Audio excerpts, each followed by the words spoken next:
Hi guys, my name is Trinity, and if you are here, you must be here to talk about books because that's why I'm here, to talk about some books. Today, I'm going to be giving you guys some underrated fantasy and sci-fi recommendations. Now, if you guys don't know, I spent a lot of last year reading sci-fi, and I found out that I absolutely love it. So a lot of these, it's going to be kind of a 50-50 split on the sci-fi fantasy here because I've found a lot of sci-fi that I like. So I'm going to go ahead and get it out of the way because you guys know the first book that I want to mention, that I mention in a lot of videos, is Draconis Memoria by Anthony Ryan. So I'm just gonna drop the name, but if you guys are interested, I talk about it a lot. Follow me on Twitter, Discord, because I talk about it so often that I don't want to talk about it again in another video. But the one that I have recently found, sorry, my camera got shifted, but the one I recently found that I absolutely love is epic fantasy, dark fantasy. It's The Five Warrior Angels by Brian Lee Durfee. This is a very character-driven book, so it is really outside of what I normally like, and I just did a video of books that I shouldn't like, but I do, and this is in it. However, this touches on a lot of the fantasy tropes that we know and love. A prophecy, a chosen one, but it's really dark and I love that about it. And there is a little bit of questing going on in here, but it takes those tropes and uses them in ways that you don't even realize you're reading those tropes.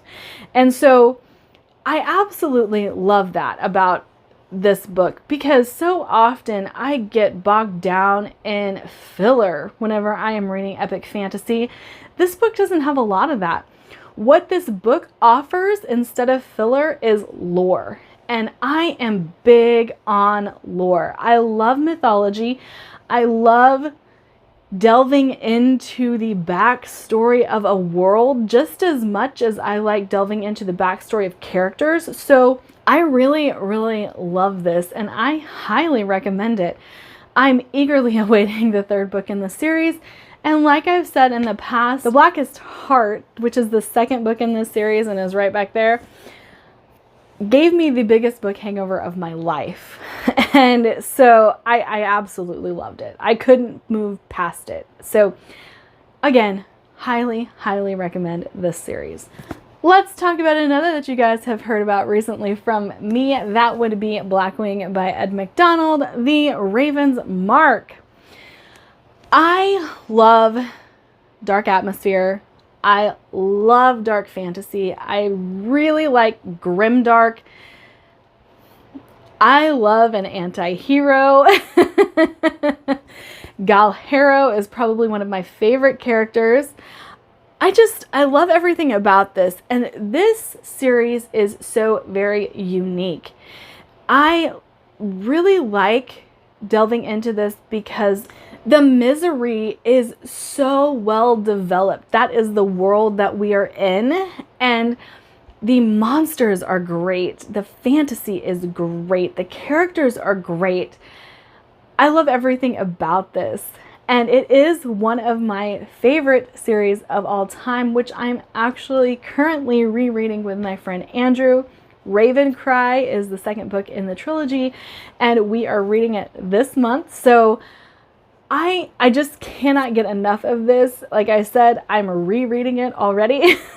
And Ed Mcdonald is very interesting. His writing style is very interesting because he plays with elements within the world a little bit differently than most authors do. And when I say that, like, his descriptions are so vivid that I want a movie. I want a movie of Raven's Mark, of Blackwing. I really want to see the misery. I want to see these creatures that he's describing because I can picture them in my head, and I really just want to see them like on screen or artwork or something like that, because I absolutely love this. And I'm so excited that Ed Mcdonald has a new series coming out because I've been waiting for a while. All right. Now I know this series isn't for everybody, But I absolutely love it, and that rests a lot on the main character, Sanda. Velocity Weapon by Megan O'Keefe. I think it is a great sci-fi series. I absolutely love it. In the beginning, there's a lot of confusion about what's going on because our main character is very confused about what's going on, and the only thing that she can rely on is an AI who is in this ship that she doesn't know like where she is. She doesn't know how she got there. She's missing a leg, and all she knows is some catastrophic event has occurred that has left her stranded.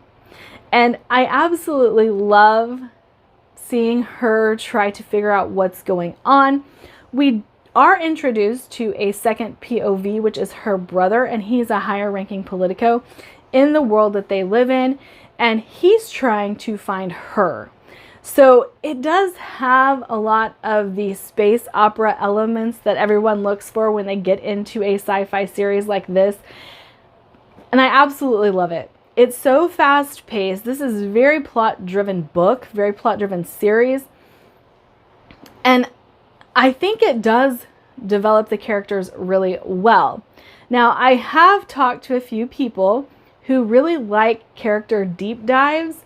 This doesn't do that. There's not a whole lot of deep diving, but you get to know the characters well anyway. And I think their actions kind of speak to the characters themselves, because there's a lot of things that occur where you see them make decisions and you can see how they got to that decision.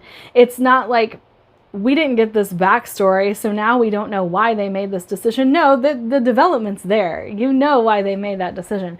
So absolutely, absolutely love this series. All right, I've talked about this series before. I'll talk about it again. But we have the Wounded Kingdom trilogy by R.J. Barker. Age of Assassins. Again, I've said this. If you don't like Assassin's Apprentice by Robin Hobb, try this, because if you picked up Assassin's Apprentice, there were probably reasons for it that might be fulfilled by this series, because this is what I said I wanted Assassin's Apprentice to be, and it wasn't. Now, one of the things I don't like about Assassin's Apprentice is Fitz. However, we do get that the apprentice-mentor relationship that is in Assassin's Apprentice in this book, and we get a little bit of a better character. I can't say better character, but a character who isn't quite so whiny, a character who is a little bit more set in their ways than Fitz is, and doesn't always make dumb decisions. But if you didn't connect with Fitz, I would definitely say give Age of Assassins by R.J. Barker a try, because I really think that this does a lot of the assassin mentor apprentice relationship really, really well.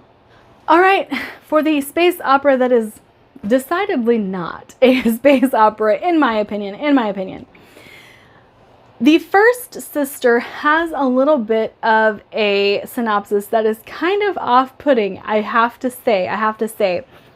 I've talked to a few people who have been like, so explain this to me. And that is, the first sister is essentially a sex slave on this ship. Do we see that play out? No, we don't.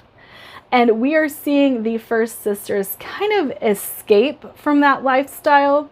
So there is not a whole lot of that element that is even brought to the forefront in this story. What we have in this story are very character-focused things. We see a lot of found family. We see a lot of gender identity being resolved, a lot of sexuality things being resolved. It just happens to be set in space. And I know that a lot of people get into this and say it's not a space opera. I would agree. I do like the setting. I do like that we are in space and that we do have a lot of time spent on a spaceship and different worlds.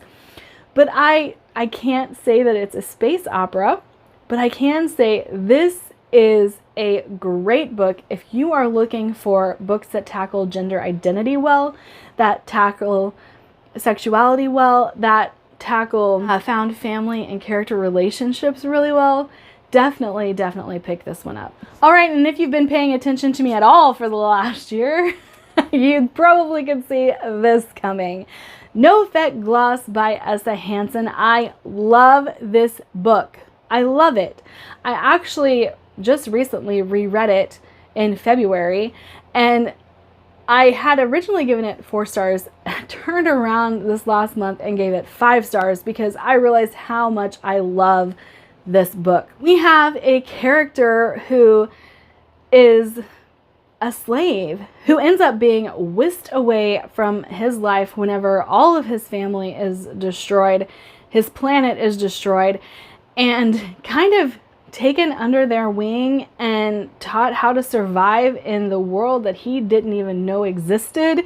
And it's so awesome. Everything about this book is pretty great. The setting, the characters, the plot. There's so many things to love about this book. And I've said there's a little bit of a transformation trope in this book. A little bit. There is a transformation trope in this book. And I think it's done very well, kind of like Red Rising, but I don't think it's a rip of Red Rising because of what happens, but you'll have to read that to find out. And then there are no effects in this, which are essentially pit bulls that are 3 times the size of a pit bull and a little bit scarier. And, you know, I think this is a very intricate sci-fi that is not so pretentious that it just goes over everyone's head. It's very well explained, even though it is complex. But I absolutely love No Effect Gloss, and I'm about to read Azura Ghost, you know, any day now. As soon as I can get my brain to cooperate with me, I will be reading Azura Ghost, and I think that this is a fantastic sci-fi series. All right, so you guys know I liked The Martian. You guys know I love Project Hail Mary. But come on, quit sleeping on this book, guys. It's so good. It's so good. This is a little bit of a step outside of what Andy Weir usually writes, and so I get why a lot of people have written this book off. However, if you pick this book up just thinking fun heist novel, this book is great. It is so fun. It is not the in-depth look at science the way that The Martian is, and it's not that fully character just love of Project Hail Mary. But Artemis was such a fun read for me, and I think a lot of people sleep on it because so many people give it flack for not being Andy Weir's best work. I would agree, but I don't think there's anything wrong with it. I think it's a great book. I gave it 4 stars, and I really would like to see Andy Weir do more of this. But highly recommend it, even though it's not at the level of Project Hail Mary, and even though it's not this great sci-fi book, it's a great heist novel. It's a great heist novel. If you like heists, I think you'll like this. I've mentioned this series a few times on this channel, but I couldn't make an underrated SFF book recommendation video without mentioning The Queens of Renthia by Beth Durst. This is a series that I think is just fantastically well written, very imaginative. I really love the setting because there are basically spirits running amok in this forest that only the queen can control. And when the queen needs to be replaced, the spirits run even more amok. But as you can see, we are in a forest, and I don't know if you can tell by the picture here, but everything where the humans live is set in the canopy of this world. So you get to see a lot of setting change that is very, very unexpected and different in a fantasy novel, because we're traversing the canopy of this world. Nothing lives on the forest floor because they would be in contact with these spirits, and the spirits, they angry and they like to kill people. So you kind of have to keep your distance. But there is a bit of a school setting in this first book, as our main character is learning how to become queen of this realm, what that entails, and how she can control the spirits herself. There are a group of girls who have been taken to this school to learn alongside our main character, so she's not the only one. But the events that unfold are great. The plot of this series is great. I absolutely love it. I will say the third book kind of had a little bit of a lackluster ending, but it didn't change my perspective of the series itself. I think this is a series definitely worth reading. Okay, speaking of lackluster endings, I'm not always put off by a lackluster ending, and I like the journey. The journey more so than the beginning or the end. And it's more important to me as a plot-driven reader to have a plot that goes throughout the book, and I think this book definitely delivers that. It's gritty, it's fun, it is kind of in your face at times, and I love the characters that are here because they don't give two craps whatsoever. You get them at their darkest, you get them at their most ruthless, and I love that about books about thieves and assassins. I really love it when they just hit that note of, we don't care. This is the way we live our lives, and take it or leave it. But here you go. I thought this book was great. It does have a little bit of a lackluster ending, but I do think this is worth the read. I loved it. And like I said, be ready for no punches to be pulled, for it to be a little bit gritty, a little bit dark, and kind of in your face. Alright, that is it for me today. Like, subscribe, do all the fun things, and I'll see you guys in my next video. Bye!